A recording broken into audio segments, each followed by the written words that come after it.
Hi folks, Pete from Ashton's Cars. Today we're starting off inside because this car is all about the accommodation. It's a Mazda 5 and it's a cheap little 7-seater for someone. It's years since I've had one of these in. This is a 2008 model. It's got 7 seats. Got it all opened up at the minute. Quite a good little versatile car, these. As I remember them, they were very reliable as well. This is the 2-litre petrol model. Mazda petrols have always been really good, really reliable, and this one's no exception. It's a 6-speed manual gearbox as well. Actually drives really nice. I've just been driving it today and it's got that same sort of reassuring, positive feel on the gears that you get in a smaller Mazda like the MX-5. It's no sporty car, this, mind.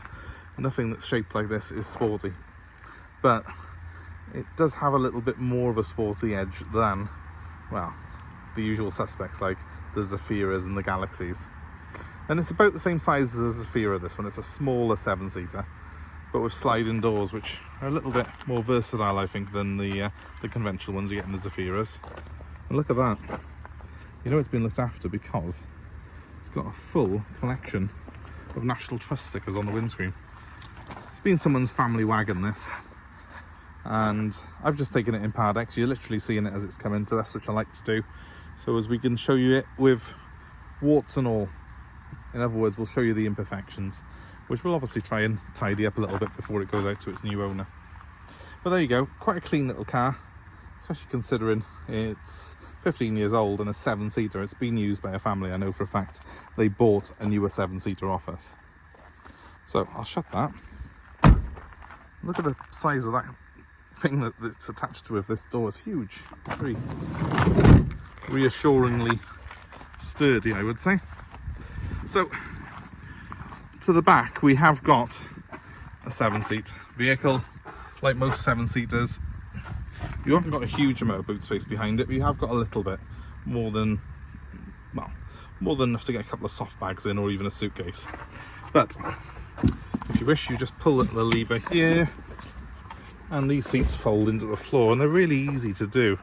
I can do it while I'm filming it on a mobile phone like that.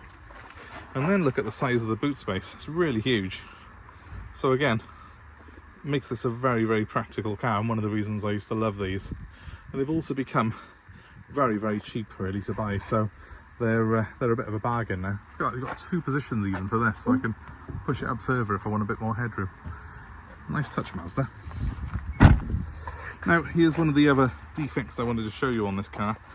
The bumper has suffered from a couple of little scratches on it, where people have loaded and unloaded it in the past. There's nothing too serious on there, but it is in keeping with the age of the car and the type of vehicle it is. There's even a little mark further down by there. Now I'm going to try and get some colour matched touch-up paint just to make that look a little bit more presentable. But I'm not going to go and repaint the whole car because it's just not in the price range where we want to be spraying panels. And a car this age, if you start doing that, it'll stick out like a sore thumb that one of the panels has been painted. And one thing I like about this car at the moment is it does look a really honest and original example, and that's what I'd be looking for if I was buying a car in this price range. Okay, so this door, let's talk about this. Well, there's a couple of little dents on it though. One by there and one by there. There's one a bit further down, a little scuff there as well. Now, it's not horrific, is it? But I've got a chap who does paintless dent removal, so I'm going to have him pop around tomorrow and we'll hopefully be able to video him taking those dents out. So that'll look a lot more presentable then, I think, on that side. This is quite a sporty one. It's the Mazda 5 Sport. So it has got 17-inch alloy wheels. And like every single Japanese car that I see of this era, they have corroded slightly around the inner spokes, you see? A little bit of bubbling and crazing inside the spokes there.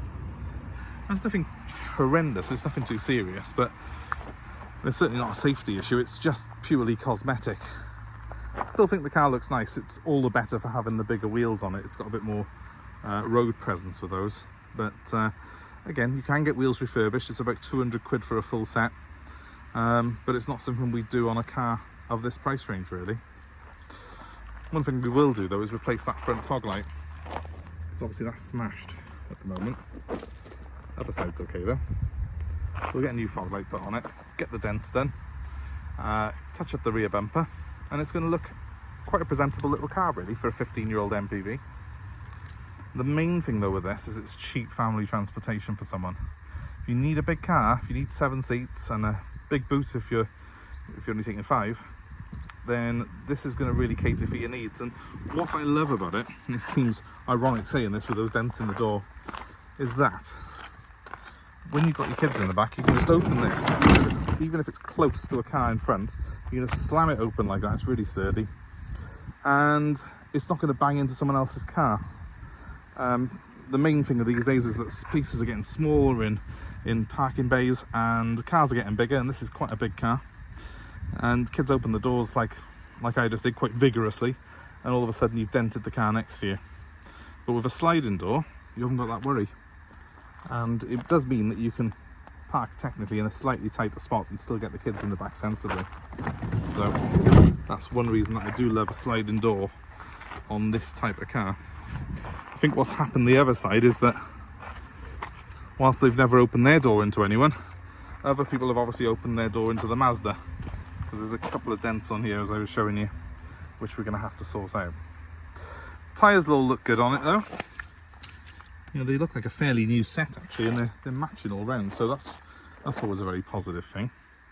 The wheels, as I say, probably show you better on that one. See the corrosion there? You get that on every Japanese car because in Japan they don't put salt on the roads. So when they come over here, they've got to deal with our winters and our salt on the roads in the winter, and it does corrode the wheels by getting underneath the lacquer. It's just a little bit of a cosmetic defect that you tend to see on Jap cars of this age. Right, let's have a little sit inside and we'll start it up, see what this car's got in terms of equipment. There's a nice little centre armrest there, that's quite a nice touch, isn't it? It's very comfortable actually. So, as I said, this is a sport model, so it's a little bit more plush than the standard one. The seat trim's all in pretty good nick. It's by no means perfect, but it's not shabby really. It's probably looks worse on camera than it actually is. We have got a very good CD stereo system by here, and we've got air conditioning on this car as well, which is a nice little touch. 6-speed manual gearbox. That gear change is so slick and nice. It's nicer than any other MPV I've driven, which just sounds crazy because it's one of the cheapest ones I've driven in some time. I'm just going to start this up and show you the display on here. So there we go. As you can hopefully see on there, if I can get it to focus, the car's done 131,000 miles, which for the age of the car is less than 10,000 a year, so it's not actually high mileage. But very smooth idle, no warning lights on. Let's give it a rev. It actually sounds really eager and willing in this car. That engine does sound like it belongs in something quite sporty. It pulls well as well, this car does, it really does. It's also got cruise control as well, which I noted on the steering wheel, and my driver who brought this back from Wiltshire had used the cruise. He said it worked perfectly, so that's great news. It's a very nice thing to have on a car, especially with so many sort of average speed zones and stuff like that on the motorways these days. The cruise control for me certainly is a lifesaver.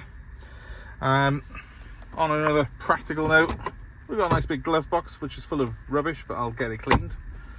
We've got floor mats. They're not the original ones, but they're clean and tidy. They seem to have saved the floor mostly from most of the wear and tear you would expect on a car like this. We have got front and rear electric windows. Do they all work? Yeah. Yeah. Yes. We have a full set of working electric windows. That's good news. We've got electric mirrors as well. They do work because I adjusted them earlier on.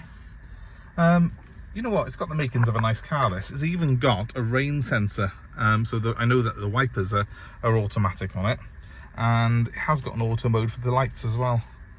So quite a bit of kit really for a 2008 car. And I just love that engine and gearbox. Really nice. Really a lot more pleasant to drive this than any other sort of 7-seater of its time. Typically Mazda have always made cars that are sort of a driver's car. So it's a big thumbs up for me in here in terms of what you get. I mean, it's got a decent stereo system this as well. It's even got the 6-disc changer and an MP3 capability on it. So for its time, it would have been pretty sort of upmarket. That we've got an array of cup holders,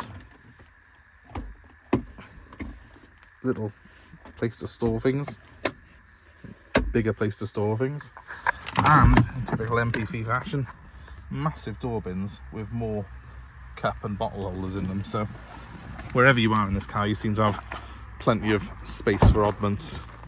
Even I think, I mean, there is a picnic tray on that other side. It's missing on this one, so that's probably going to find that somewhere. It's probably under a seat. But even in the back there, I see there are little cup holders built into the recesses of the doors. So that's pretty good. And all the door bins, even on these big slidey doors, are very big. Yeah. No, it's not a new car. It's not perfect by any means, but it's cheap and reliable family transport for someone, this. And because it's Japanese, that engine's really solid as they come. We're going to get a workshop inspected before it goes anywhere. We'll get a new MOT put on it, and we'll get those little bits done and touch-ins done on it, so as it's looking a bit smarter again. But I think if you're on a budget and you want something that's family friendly for under £3,000, you're not going to go far wrong with a little Mazda 5. So if it's of interest to you, please give me a call. My number is 07932 873 646, and obviously I'm happy to arrange delivery anywhere in the UK for any of our cars, and I'm also happy to take part exchange. So let us know what you got and we'll make that happen. My number one more time, 07932 873 646. Please give me a shout, and of course give us a like, give us a share, subscribe to our channel for more car buying advice, more cars like this that we've got available for sale. And if you click on the notifications once you've subscribed, you'll be kept up to date with what we have coming in. Thanks for watching. Hope you have a great day wherever you are, and we'll see you soon.